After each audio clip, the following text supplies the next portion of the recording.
Päivän hyvyyttä ja tervetuloa miksauksen avausvideon pariin.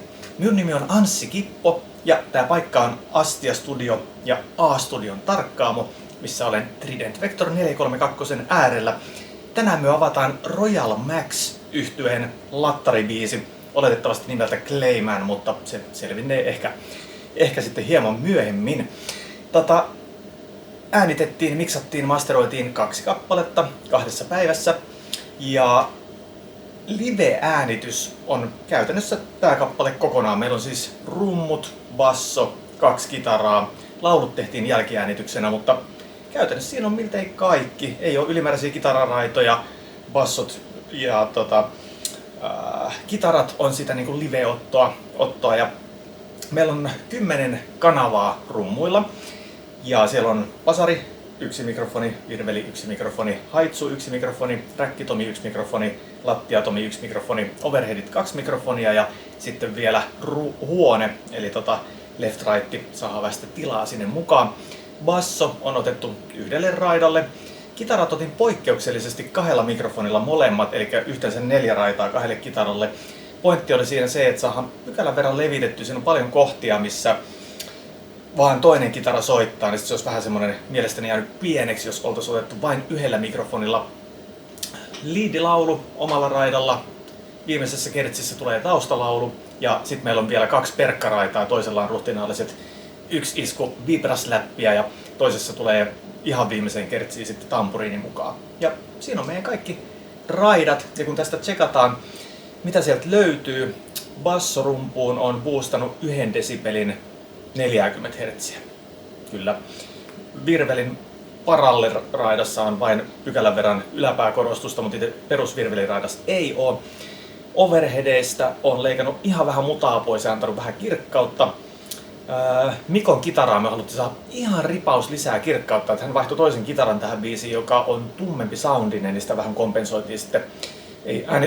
Äänitysvaiheessa ei älytty tällaista tehdä, mutta miksauksessa onneksi saatiin sitten homma hoidettua. Laulukanavissa on aivan ripaus kirkkautta laitettu, ei mitään muuta. Sitten on täällä vielä muita kanavia.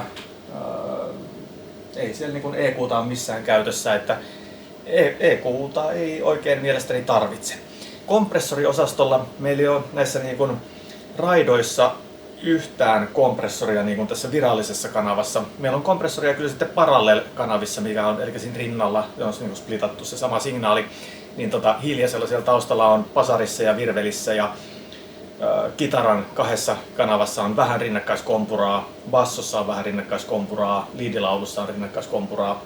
Muuten siellä ei ole niin kuin käytännössä mitään. Tämä on aika straightforward tyyppinen lähestymistapa. 3 tuntia meni biisin miksaamiseen alusta, kun lähdettiin niin kuin nollista sitten tänään toisena studiopäivänä työstelemään. Aamulla vielä vähän äänitettiin lisää raitoja. Ja efektipuolella meillä on käytössä rummuissa ihan pikkasen virvelireverbiä tuosta EMT France 245. Laulureverbinä toimii tällä kertaa 70-luvun stereoputki, Pave Maijasen vanha EMT 140. Sitten saatiin stereoreverbi, aiemmin ollaan käytetty sitä monoreverbiä aika reilustikin. Ja sitten efektivirvelille otettiin tuosta Lexiconin 224 semmonen 2 kohtaa vähän pidempi virvelireverbi. Ja sitten meillä on vielä pikkasen bassoon laitettu Andy Wallisin suosimaa SPX 90 se Symphonic presetti, mikä on mun mielestä ihan mahtava. Se vähän antaa semmoista kivaa leijuntaa sinne. Ja laulu delay ja myöskin kitarasooloon laittiin delaytä, niin se tuli tuosta Revoxin B77 eli Kelanauhurista. Siinä on meidän käytännössä niin kuin efektipuoli. Jos vielä ne rinnakkaiskompurat halutaan käydä läpi, niin basarivirveli on Tridentin omat dynamiikkalohkot. Kitaran, molempien kitaristien 1 kanava kitaraa, niin se menee Dromerin 1968 Mercenary Edition putkikompuraan. Sitten meillä on vielä bassossa LA2A. Tällä kertaa bassossa en äänitysvaiheessa laittanut kompuraa ollenkaan, kun tuntui, että siellä oli vähän slappia toisessa biisissä ja muuta, niin totesin, että en halua sitä lytätä, vaan säästän sen mahdollisen lyttäyksen tähän miksausvaiheeseen, ja miksausvaiheessakaan ei tarvinnut lytätä muuten kuin sitten Parallel-puolelta on niin ihan hitunen sitä tuossa limitoitu, ja laulussa on 1176 Siinä ne aika pitkälti. Niin, ja rummuissa on rumpuryhmään. Siellä on tää ei Drawmeri, kun DPXn 162 SL. Aivan niin kuin silleen niin nimeksi, että ei edes välttämättä olisi tarvinnut mainita, mutta mainittiin nyt kuitenkin. Kappale on äänitetty Otarin MTR 90 Mark II 2 tuuman 24 raiturille.